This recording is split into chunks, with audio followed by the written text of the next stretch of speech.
A'udzubillahi minasyaitonirrajim. Bismillahirrahmanirrahim. Alhamdulillahirabbil alamin wassalatu wassalamu ala sayidina Muhammadin wa ala alihi wa sahbihi ajma'in. Subhanaka la ilma lana illa ma 'allamtana innaka antal alimul hakim. Rabbi shrah li sadri wa yassir li amri wahlul 'uqdatam min lisani yafqahu qawli. Amma ba'd. Okey, sekarang ini kita masuk surah At-Takwir. Surah At-Takwir, surah yang ke-81. Takwir artinya penggulungan, pelipatan. Bismillahirrahmanirrahim. Idza syamsu kuwirat. Ini semua cerita tentang, surah ni menceritakan tentang hari kiamat. Seperti surah Al-Infitar juga dan Insyiqaq. Idza syamsu kuwirat, apabila asyamsu matahari kuwirat. Sini tulis apa ni? Dilingkari cahayanya dan hilang lenyap. Asalnya kuwira, digulung. Bila digulung dan dilipat, maka tak ada cahaya dia kan. Kawara ni asalnya makna dia ni ya. Di roll kan. Kawara, menggulung. Kuwira ataupun kuwirat, digulung. Wa idzan nujumun kadarat. Dan apabila nujum, bintang-bintang, inkadarat, gugur, berselerak. Gugur, berselerak. Ini semua mu'annas. Wa idzal jibalu, pada hari akhirat nanti, apabila gunung ganang, suyirat, dijalankan. Asalnya mana dijalankan, artinya diterbangkan. Maknanya gunung yang tegap tu bergerak, dihancurkan. Wa idzal isyaq, wa idzal isyaru. Dan apabila unta-unta. Sini unta ni unta bunting. Unta yang bunting, orang Arab ni dia sangat sayang kepada unta yang bunting. Apabila unta-unta itu utilat, terbiar. Biasanya unta yang mahal ni dijaga. Tapi hari kiamat mereka tidak mempedulikan harta-harta yang mahal. Wa idzal wuhushu. Wa idzal wuhushu. Wahsyun, binatang-binatang liar. Husyirat, dihimpunkan. Biasanya binatang liar ni dia hidup berselerak kan. Tapi waktu hari tu, hari kiamat tu jadi jinak. Masing-masing takut berkumpul antara satu sama lain. Wa idzal biharu. Dan apabila lautan sujirat, meluat-luat bercampur bau. Ada yang kata sujirat artinya dipenuhi. Dipenuhi artinya laut-laut yang banyak tu jadi satu. Jadi satu kemudian terbakar. Jadilah meluat-luat. Wa idzan nufusu. Dan apabila jiwa-jiwa di sini ruh-ruh zuwijat, disatukan dengan pasangannya. Satu tafsiran, disatukan dengan pasangannya artinya kalau yang jahat dia akan duduk sekali dengan orang jahat, orang baik duduk sekali dengan orang baik. Satu lagi maksud dia disatukan, ruh disatukan semula dengan badan. Wa idzal mau'udatu. Mau'udah, anak perempuan. Anak perempuan yang ditanam hidup-hidup dinamakan sebagai al-mau'udah. Apabila anak-anak perempuan yang ditanam hidup-hidup ni nanti akan ditanya, su'ilat, kenapa kamu dibunuh? Siapa yang membunuh kamu? Atas alasan apa kamu dibunuh? Bi ayyi dzambin qutilat. Qutilat, kamu ni, mereka ni, anak perempuan ni dibunuh disebabkan ayyi, apa dosa? Ayyi apa? Zambin, dosa. Apa dosa? Dibunuh dia disebabkan dosa apa? Kesalahan apa? Nanti akan dijawablah. Tak ada kan? Tak ada sebab. Wa idzas suhufu nusyirat. Dan apabila surat-surat amal, lembaran-lembaran amal, buku-buku amal, nusyirat, dibentangkan. Wa idzas sama'u. Dan apabila langit kusyitat. Kusyitat, ditanggalkan dari tempatnya. Ditanggalkan dari tempatnya. Ini dibuang. Seolah-olah langit itu macam kulit. Kulit yang melindungi bumi. Jadi disiap-siapkan, dihilangkan dia punya kulit lah. Kulit alam ni dicabut, dibuang. Seperti dibuangnya kulit binatang. Wa idzas sama'u kusyitat. Kemudian, wa idzal jahimu su'irat. Dan apabila neraka jahim, su'irat, dinyalakan menjulang-julang. Su'irat. Ini neraka. Syurga pun. Wa idzal jannatu uzlifat. Apabila syurga didekatkan. Bukan tarik syurga tu pergi jumpa manusia, pergi hadap kepada manusia. Artinya dipermudahkan manusia untuk masuk syurga. Jalannya, laluan itu didekatkan kepada syurga. Okey, ada berapa semua ni? Ada 12. Apabila.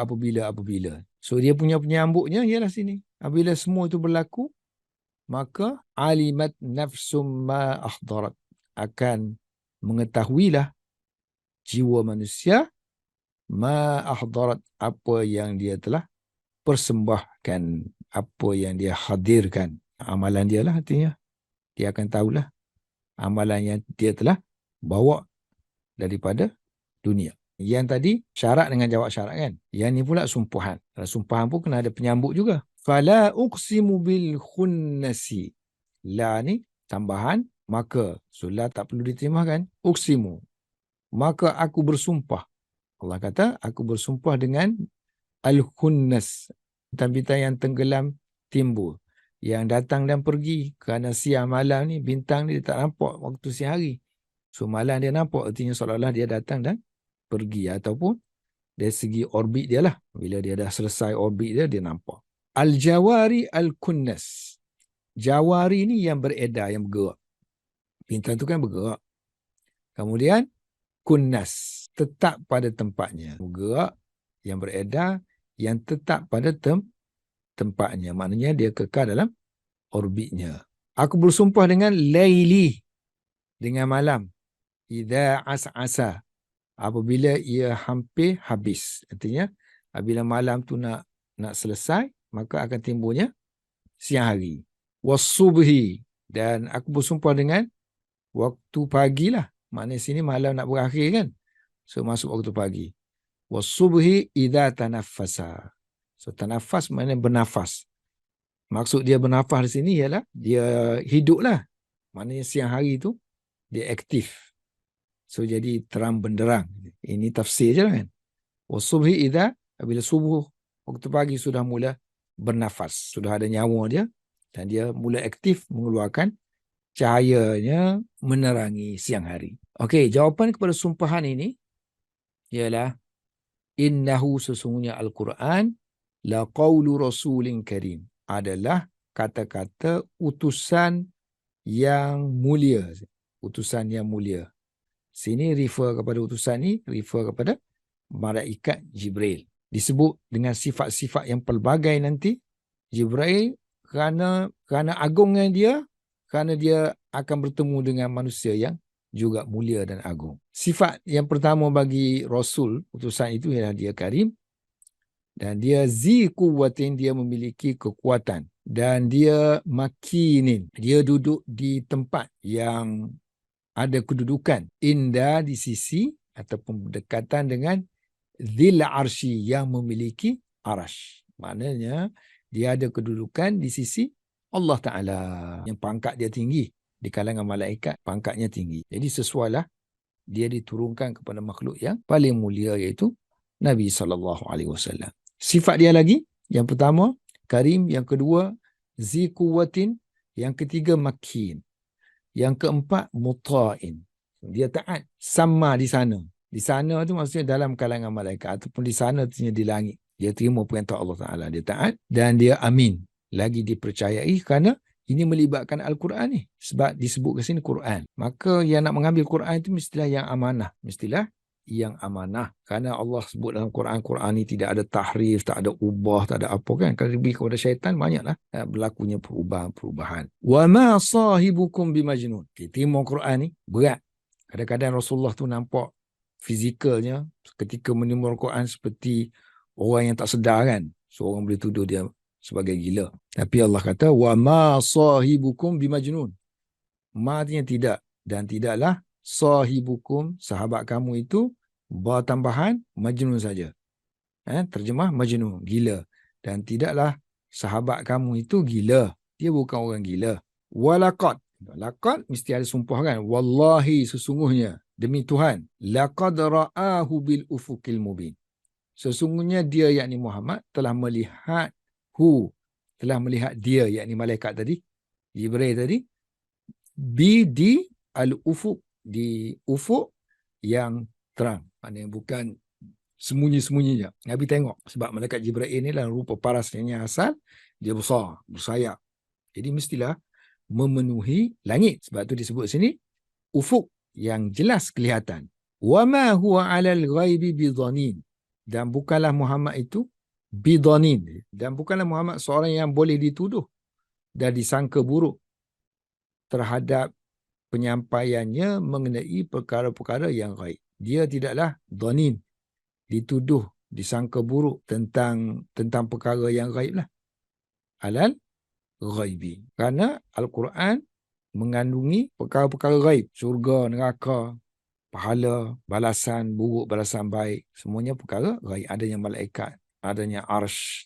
Wa ma huwa biqauli syaitanir rajim. Dan Al-Quran ini, dan tidaklah huwa Al-Quran itu bi tambahan qaul, kata-kata syaitan yang direjam. Tidaklah Al-Quran qaul, kata-kata syaitan yang rajim. Fa aina tazhabun? Dengan yang demikian maka ke manakah kamu nak pergi kiranya kamu masih menyeleweng dari jalan Al-Quran.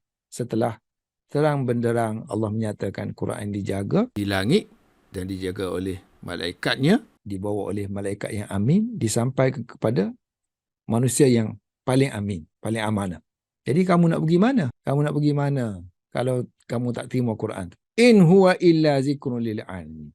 Tidaklah Al-Quran itu huwa illa melainkan zikrun, peringatan, li kepada al-alamin, kepada penduduk alam, ataupun tafsiran satu lagi jin dan manusia. Li bagi, ulangan kepada alamin itu ialah liman sya'a, bagi orang yang sya'a, inginkan, minkum di kalangan kamu, bagi orang yang inginkan di kalangan kamu, an yastaqima, ingin berada di atas jalan yang lurus, an yastaqima. Wa ma tasha'u, dan tidaklah kamu mengkehendakinya illa melainkan an yasha Allah. Yang ni kan Allah kata pilih.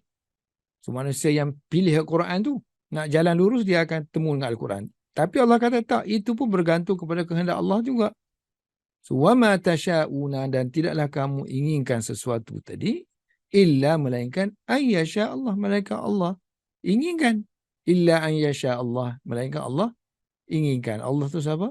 Rabbul alamin, pemilik al-alamin, manusia dan jin. Kalau kita tafsirkan al-alamin sebagai manusia dan jin. Kalau kita tafsirkan secara umum, seluruh alam. Wallahu alam bissawab.